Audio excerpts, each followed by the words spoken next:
Good morning. I'd like to thank you. My name is Jack Janzen. I'm with Syncrude. I'm the turnaround event leader for our spring turnaround in 2012. Today we're going to talk about some of the core planning and scheduling processes Syncrude applies to achieve the highest level possible for our execution success. So what we want to do is kind of go through and talk to some of the planning and scheduling processes around safety, some of our management systems, organization, scope, our execution and contracting strategies, some planning, integrated schedule, planning and planning contingency, and budget and cost. Just want to take a minute up front at the beginning and just talk about the oil sands and Syncrude specifically. On the slide, you can see that here are a couple facts about the oil sand industry based out of McMurray. Basically, oil sands is the second largest proven crude oil reserve. In 2009, the oil sand industry was directly and indirectly accountable for 500,000 jobs in Canada. And then some other numbers in dollars and cents about the dollars being spent in McMurray on capital projects, royalties, and capital expansions. So some of the numbers are quite staggering. So McMurray on a slow day is a busy place.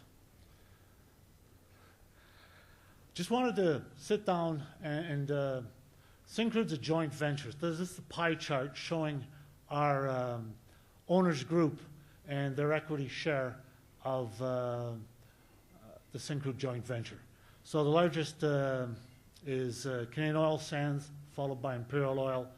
There's Suncor's Nexen, Murphy Oil, Mocal, and Sinopec.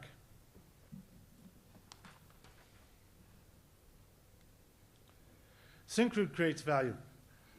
Looking at Syncrude exclusively, which is the industry's second largest operator, here are some of the facts about the Syncrude organization. And from 2005 to 2010, we paid $12 billion in royalties and taxes, $19 billion in OPEX, $7 billion in CAPEX. Our procurement runs about $3 billion per year. And we're about 5,700 permanent Syncrude employees, backed up by about 1,500 contractors on a routine maintenance point of view. And the contractor number will jump up into the 2,500 to 3,500 during a turnaround event.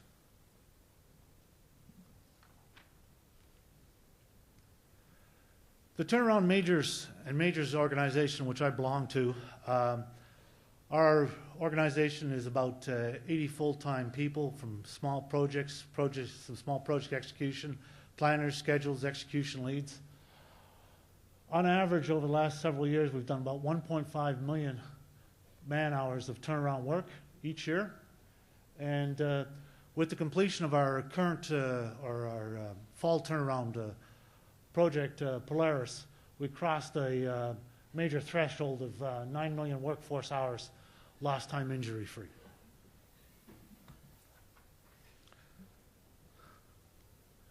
Just talking about the Everest turnaround, just a couple key points on what we're doing. In the spring in 2012, we'll be taking down 16 process units, staggering them over the outage window. It'll be approximately 1.3 million man-hours of work. We'll be engaging 40 different contracting companies. We're targeting in and around 3,000 contractor workers on site, and this will be executed in 45 days. The catchphrase is, don't attempt to ascend Everest without a team and without a plan.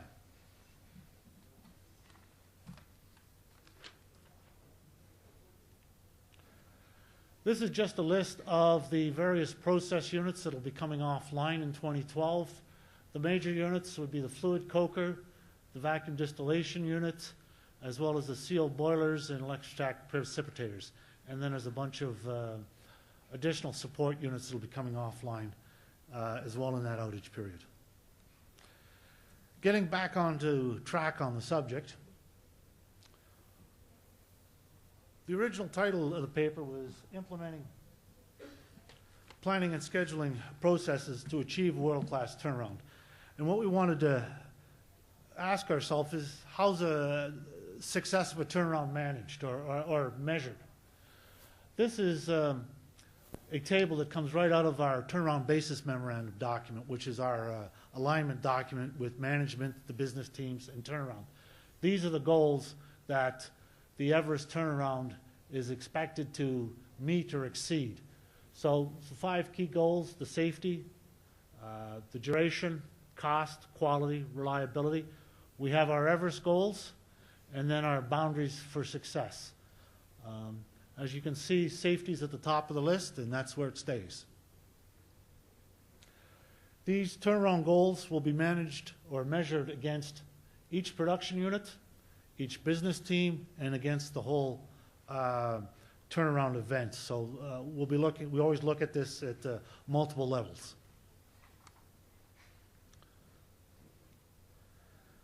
We know how to measure a successful turnaround, what that looks like. Now we want to just have a quick conversation about some of the contributing factors to turnaround failures. Is there anybody that hasn't seen any of these before? All 6 of these items have the following in common. Inadequate front-end loading is a major cause. They're repeated frequently. They need to be managed and corrected during the detailed planning phase. If we don't get on these and develop management plans to control them in the planning phase, we'll never be able to pull it back when we go into execution. They will occur on every turnaround to some extent. And the overall impact of the turnaround is determined how well they are managed in the planning process. And I think if you go back through your lessons learned, you'll find that they all pop up in some form or another. It's just the magnitude and the impact of them that's in question.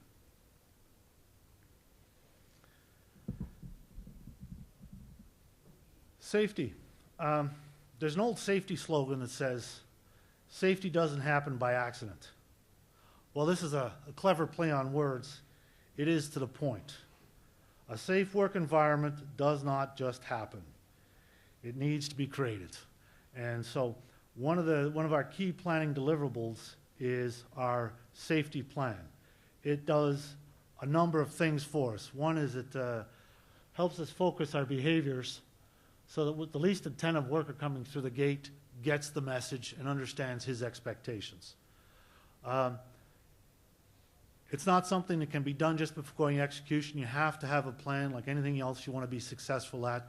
So the safety plan really requires the front-end loading, and it's as critical as dealing with some of the maintenance activities plans. Frequent review of the safety plan improves the alignment, the understanding, communicates expectations, and gets buy-in.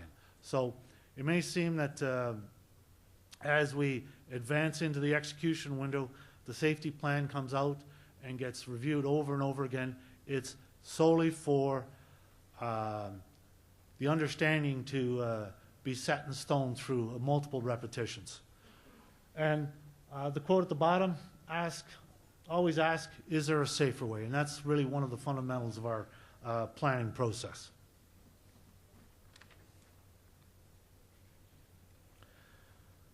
In a couple of presentations earlier this morning, you heard the turnarounds of projects and a bunch of the project management techniques. Turnarounds are projects, but they have a couple unique characteristics. And it's how we manage these characteristics that really dictate how well the turnaround is executed. A typical capital project, the schedule runs on until you're done. So we've got fixed durations and compressed schedules. A lot of the turnarounds, it's schedule-driven versus cost-driven. Capital project is typically driven to lowest cost. Multiple critical and subcritical paths. From start to finish, we know what the longest activity is going to take, and a lot of that doesn't develop in a lot of the capital projects until you're in the closing months of it. Fully integrated and highly complex work. We'll be doing everything from removing snow to welding tubes into a new exchanger to insulating to running new pipe, all in the same plot plan.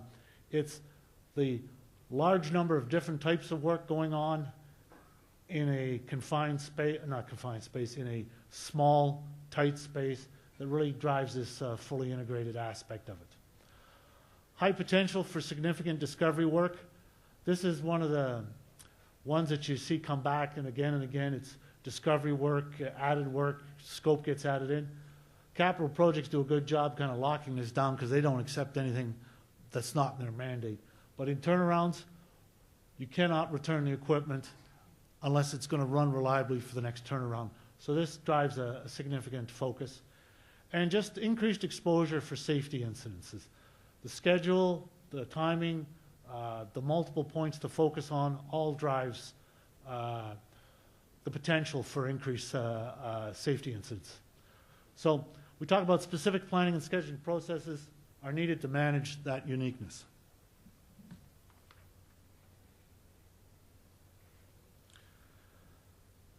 Turnaround management systems. We're going to go over quickly some of the turnaround management systems that Syncrude uses in order to drive this. Develop a plan for the plan. The previous speaker went over some of the different plans that you use, but you cannot create a workable, realistic turnaround plan and schedule to execute work without having a plan to develop it. And the plan to develop the plan, typically like a project execution plan, it's how you manage your people and timing of work to get it done.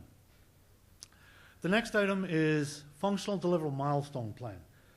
The functional deliverable milestone plan is a listing of, it identifies our tangible deliverables that need to be completed, when they need to be completed, and who is accountable to ensure it's completed on time. I use the word tangible deliverable. What we're pushing more and more, if you can't touch it and put it on the table in front of the person that's supposed to sign it off, it doesn't exist. So we're really driving out to having a non-vaporware type of deliverables. They've got to be substantial, got to be able to touch them, you've got to be able to measure them as being complete.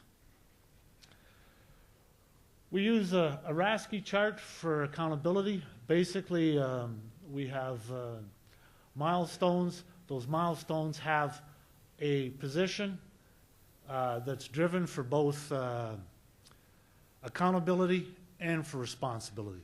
The responsible person is the one who has to get it done. The accountable person is the person who has to see it done. It starts off as positional based, and as we build our organization charts, those positions get replaced with names. And then we hold individuals accountable to that. We steward the functional deliverable milestones on a T-minus basis. T-minus, we call it, it's T-minus months. So T-minus 18 would be 18 months before we pull feed. So everything, 0 is when feed comes off the unit, so everything's backed up on a front-end loaded basis, and we measure the time before feed comes out when you have to have an action item done. So I just had a major review at T-minus 6, so that happened in November, which would be 6 months before the feed comes out. Turnaround basis memorandum. This is one of our core documents. It identifies what units are coming offline, what the timing is, what the budgeted duration is for those units, what the key activities are to be done during that turnaround window. It talks about what are the key drivers for taking the unit offline, what projects are coming in, and also what performance expectations are going to be added there. It also provides us a work selection criteria for how we're going to go out and evaluate scope items that come in to be put on the turnaround work list. It identifies it and sets it up as a structure on that. So the turnaround TBM, or turnaround basis memorandum, is our alignment document between senior management, the turnaround organization, and the business teams that operate the production units. All of these are backed up by our turnaround manual. Basically, we have a document over the years. We've put our processes in and documented them, making them evergreen. So as we bring new people on and help them get focused, they've got a place to go back and learn the processes. And it also helps us to flush out ambiguity in the processes as we go through this.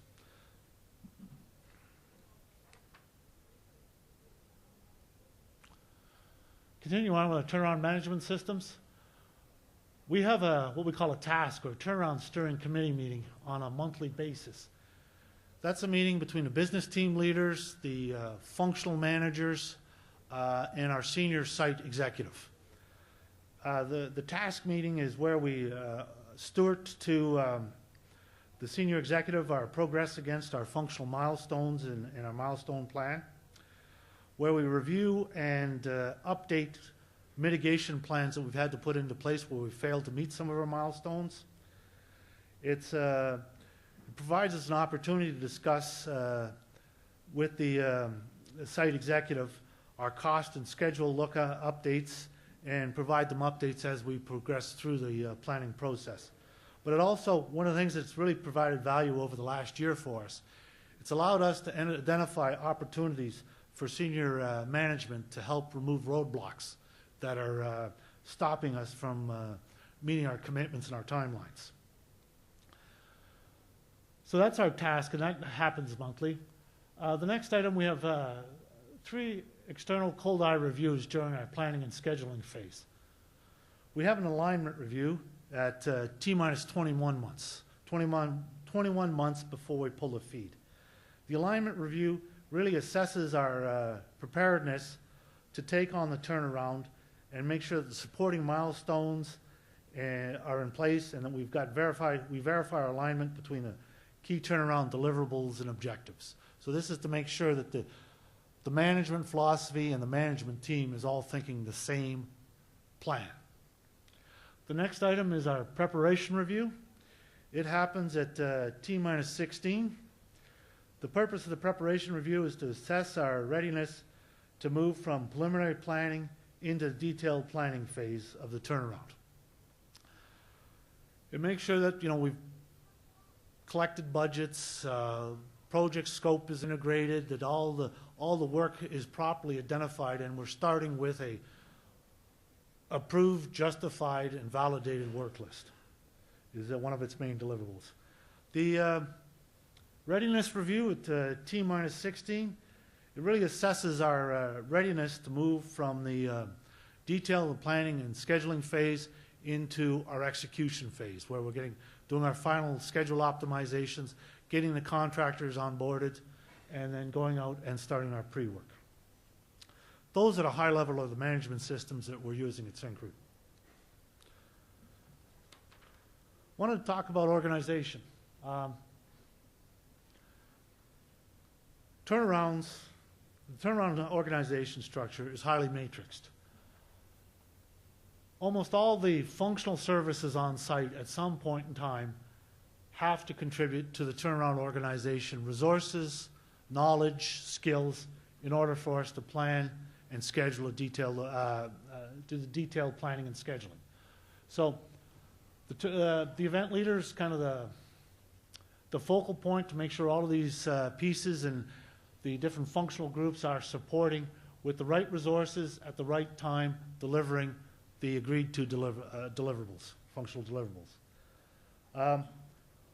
One of the things that this doesn't show, but as we progress through the different levels or stages of the turnaround, you really need to have an organization that changes to meet the needs of each stage.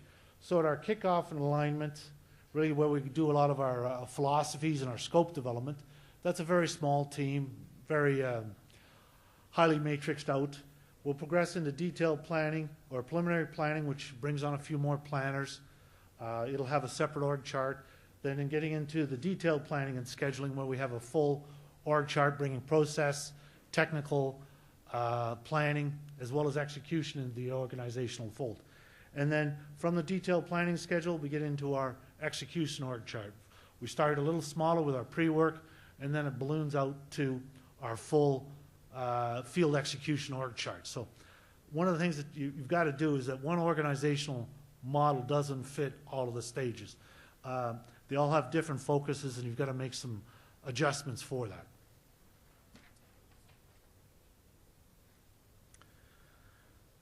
Plan elements. As you see the plan elements, safety, scope, quality, reliability, schedule, cost, all of these are integrally linked. You cannot manage one element without it impacting the other elements. So as you go through your planning cycle, or we'll use the word cycles, you go around, it's an iterative process, and every time you go around the cycle, you become more and more detailed, more and more information, and more specific on the plan and how the schedule is going to execute. The turnaround management system in the center really provides the framework on how we manage all of the plan elements.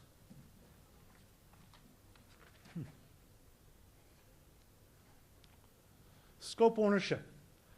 This is going back really to the very first stages of scope development. At Syncrude, scope development, justification, and approval, that's an equipment owner's responsibility. That's the owner of the production organization. The turnaround department is accountable for driving the turnaround processes to make sure that the scope development happens on time and is properly done. It's accountable for the planning and scheduling processes, and then the execution of the planned work. The big thing to understand here is that the turnaround department does not own scope or create the scope. That's executed by the equipment owners. They're the ones that operate this. They're the ones that have to meet the business commitments, so it's their accountability to bring that scope so that we can get it organized and planned. Scope justification. We use a risk-based scopes process. All turnarounds are limited on duration, resources, and money and funding. So what we have to do is make sure we're getting the right work on the work list. So from a risk-based work selection, we go through and make sure the work is identified, assessed of what's the risk of doing nothing, can we move it off, does it impact the run length, put a risk score on it, and then we prioritize that work list from its original creation. This is something that we've grown with over the last 2 turnarounds. Project Polaris started it. They got going a little late and used it very effective. We got it going a little bit earlier. And now as we move into our 2013 pre-planning, they're putting this in as on-the-ground routes. This is fundamental for us to manage scope within budget and within management expectations. Scope clarity. Poor scope descriptions just create churn and rework. It sends us back into having to expend planning hours to figure out what the original scope developer wanted. So a poor example, open, clean, and inspect vessel. Could mean anything. You really got to go back and cut that up into pieces to find out what really is needed. So just use an example, pinpointed scope description, open the vessel manways, M1, 2, and 4, high pressure water wash the internals, inspect nozzle N4, internal scaffold is required. This sets the planner up when he gets this and starts pulling his drawings to understand fundamentally what he's got to get organized. And from here, he can get the first cut of the plan pulled together very quickly. So getting this scope broken down and defined as early as possible. And really, we're trying to push this back on the person that's providing the scope input to the work list. Pinpointing establishes clear expectations. So without those clear expectations, the planning department has to go back out and build that pinpointing, and it costs us time and resources. Scope control. You've seen this a couple times. Scope creep, common failure. We're really pushing hard on the freezing and finalizing the work scope, trying to lock that down. The first lock we have on it is T-minus 15 months before we actually come pull feet. And as we go through the different steps, the approval process, the approval hurdle rates continue to climb. So you could have a job that if you got it in on schedule before T-minus 15, it would be risk assessed and prioritized. You bring that job in at T-minus 8, you've got the hurdle rate is just doubled. And then you have to justify that job because you brought it in late. So that's a key feature that really helps us a lot. The other thing is that if it comes in at T-minus 15, it goes through the regular work process. It comes in late, T-minus 8, T-minus 6. It goes to the business team manager, it goes to the vice presidents for approval. The DOAG level for that authorization increases up. So what it does is create pain for the people bringing in late scope. One trip is educational, and we can correct some behaviors on that.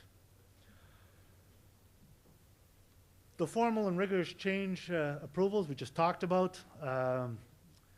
One of the things about bringing scope in and scope creep, we drop a scope description and we have no idea what the cost, schedule, and workforce is. So we don't allow new scope to be added till these questions are answered.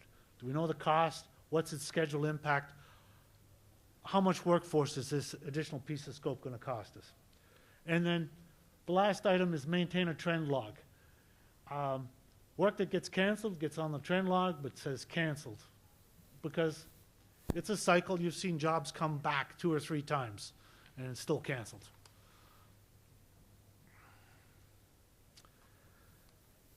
Early on in your planning process, you want to set up your execution strategy. It's all about doing the job smarter. So, we want to reduce the safety exposure, the event duration, our cost, our workforce. Early on, before the plan is fixed, you've got the opportunity to play with ideas and look at some options to see how we can progress on that. So reduce, when we talk about execution strategy, make it realistic, but see where you can reduce all of those items. And then where you can implement new technologies. The high pressure water wash cleaning, we're looking at that. It's giving us some advantages over traditional mechanical decoking. Technologies like phased array inspections doesn't create the work interruption like X-ray would. So these are technologies to help us keep all the workforce in the field moving forward. Contracting strategy. You want to assess the contractor's capability. You don't want to overload the contractor supervision capabilities or span of control. You want the right contractor for the right work. You want to make sure that you know what he is capable of. And then once you make your contracting decisions, you want to engage the contractor early in the process. The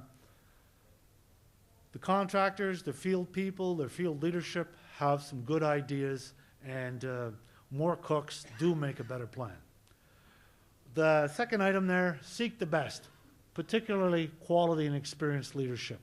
That leadership on the ground is what keeps the workforce focused on safety and productivity. It does make a big difference. Detailed planning. The big item here is plan all the work tasks. Make sure you got your specialty materials managed. Be realistic on workforce and duration estimates. Having an estimate and a plan that beats budget but isn't realistic is pointless. You've got to be realistic. The schedule's got to do that. The top item is probably the key one that we use for us, is break the work tasks down to less than 1 shift in duration. And why? This is an example here.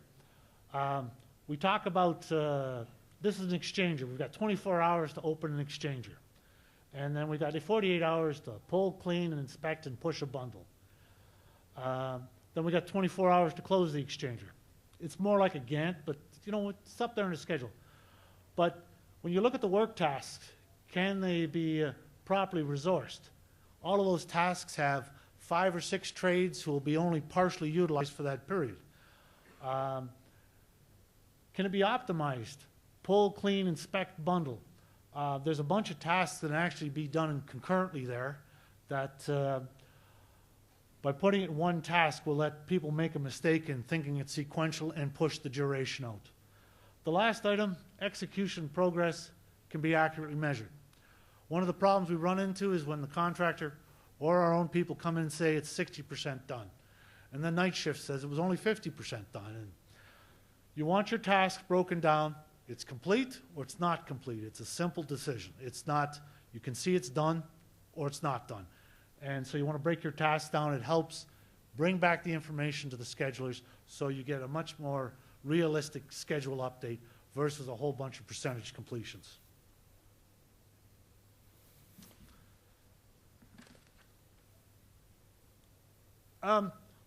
This is from our schedule point of view, our planning comes in with our activities, our resources, drives our schedule.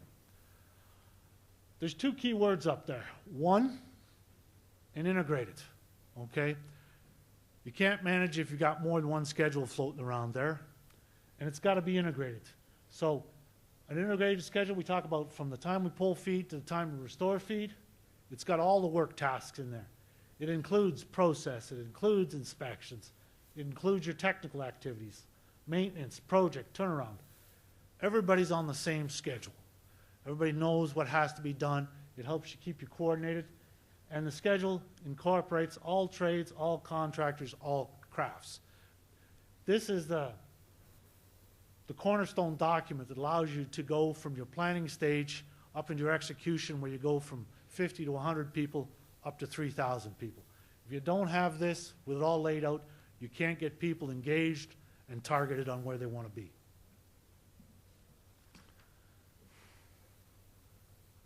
Critical path and subcritical path management.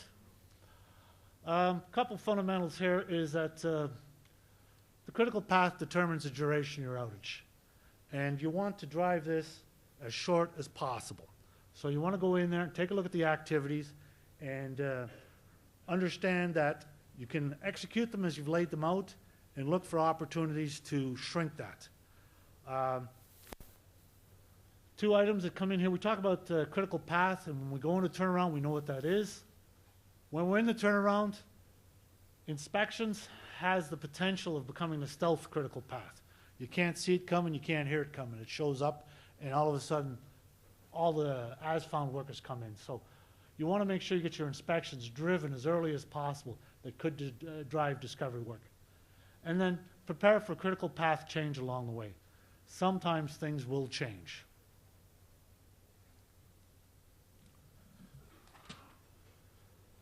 Schedule optimization. This is really what you're doing on the critical path and some of the other work. You're looking for opportunities. Fundamentally, schedule opportunities you want to remove, reduce, or work things in parallel. By remove, you want to get it out of the window. Do it some other time. You want to reduce it. Do you have the right workforce? Is there a better way of doing that? And then you want to open up as many parallel work faces so you can get as much work done in as shortest period of time. You want to create workforces, and sometimes you want to look for, when you go through your schedule and doing your schedule, you want to look for artificial constraints. Sometimes somebody does something and anchors something in the schedule and it just makes it look funny and stretches out for no good reason. Planning contingency. We all talk about contingency as being, cost contingency, schedule contingency, workforce contingency. Planning contingency goes after it identifies the potential discovery work and anticipated repairs, and goes after how you're going to manage those if they come out into fruition. You want to sit down and really risk assess the probability and impact of executing the potential discovery work and the anticipated repairs. Based on the probability and the impact of that, you want to increase as your probability goes up or the impact of finding something really bad goes up. You want to increase the level of planning readiness. If you've got a low probability or low risk, you might do nothing. If the impact is very, very high and could extend your outage 3, 4 week, 10 days, or the probability is almost certain, you want to plan those repairs as 100% that you're going to do them. If they're in the schedule and you get lucky and you don't have to do them, they're easy to come out. But if they're high risk, high impact, you've at least got it in your schedule and you can manage them if they show up. The budget. The business plan should identify turnaround timing, outage durations, cost, workforce hours. All of this information is generally transmitted from our business plans into our turnaround basis memorandum, which is our alignment document. But one of the things you want to do very early on while you're creating the TBM is check the match between the budget and the proposed work scope.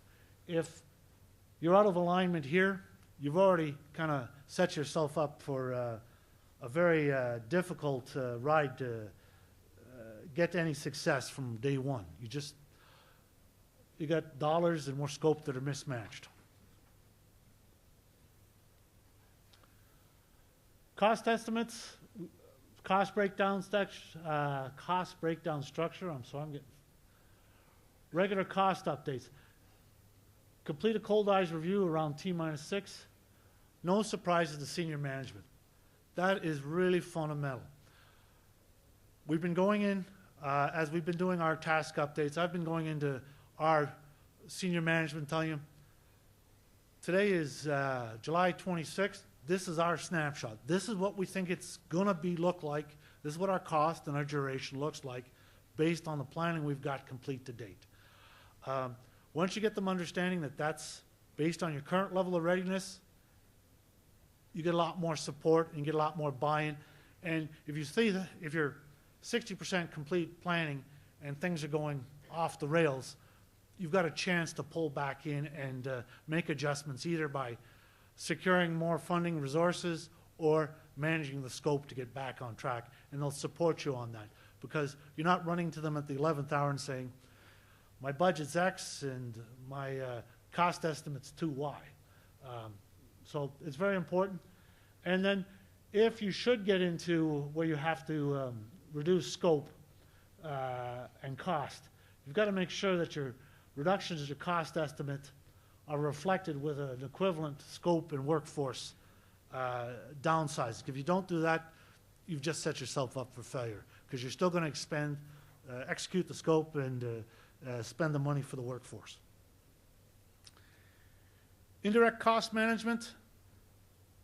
All I can say is it's a significant portion of your turnaround cost. Some plants may be as low as 50%. Some plants could be as high as 100%. It's a significant piece of your cost estimate. It's not driven by your scope. It's driven by your workforce size. You need to plan and manage your indirect costs with the same rigor as you're doing your direct costs. So we've been driving this over the last probably four cycles, last 4 years. And each year we're getting more and more targeted on this. 3 years ago, we introduced an indirect planning role whose accountability is to understand where those indirect costs come from, how they're managed, and what their true value is. So it's something that's brought us a lot of value. The last item, logistics planner role. We're starting to find more and more value of putting a dedicated resource on managing our off-plot logistics. Our facilities, radios, trucks, camp, busing, the list goes on quite long. So the logistics can also add a significant piece in there, and having a dedicated planning role for that adds quite a bit of value. This is for the front row. Hold your contractor accountable to the T's and C's. You want to understand what contractor costs the turnaround is paying for. What contractor costs are acceptable and what aren't. The bottom line is you don't want the contractor to make this decision for you. You want to make this in advance before you're starting to spend money. So you want to have a clear understanding of what's going on. And these are just some of the specific areas in which you really want to understand your contracting T's and C's. Your organization charts, overhead versus chargeable, subsistence, MOB, demob, your hours of work, and then your equipment rates and your third-party rates.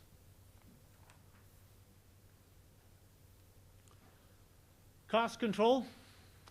Turnaround costs are scope driven, fairly obvious. You see up the top, scope drives the plan, drives the schedule, drives the workforce, drives the cost. What we're trying to tell you is you got to keep, I don't even push this button, you got to keep granularity so you can relate cost dollars back through to the plan and back to the scope. Because if you can't go back and forth, you're going to have a very difficult time managing cost back down to your management budgets. So that's one of the big things on cost control. If you have a cost and you can't relate it back to a scope item, cutting scope becomes very, very difficult. And understanding that you've cut enough scope to meet the budget demands, or you haven't cut enough.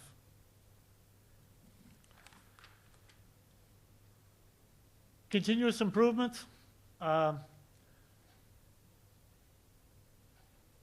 of my colleagues is out in the audience. He just completed the fall turnaround.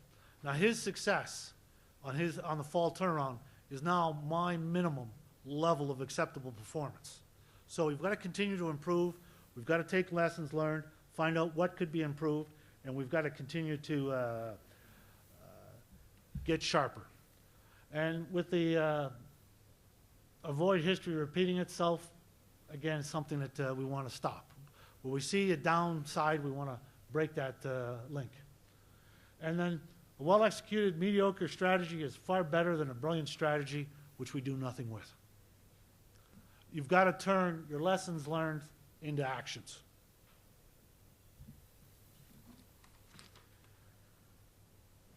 Success during execution. You've got to leverage your detailed planning and scheduling process into a successful execution phase. You just spent a ton of money, a whole lot of heartache, and a whole lot of meetings and contractor time to develop the plan and schedule. You've got to take that and use it to manage your workforce as you go out in the field and as your workforce ramps up and expands.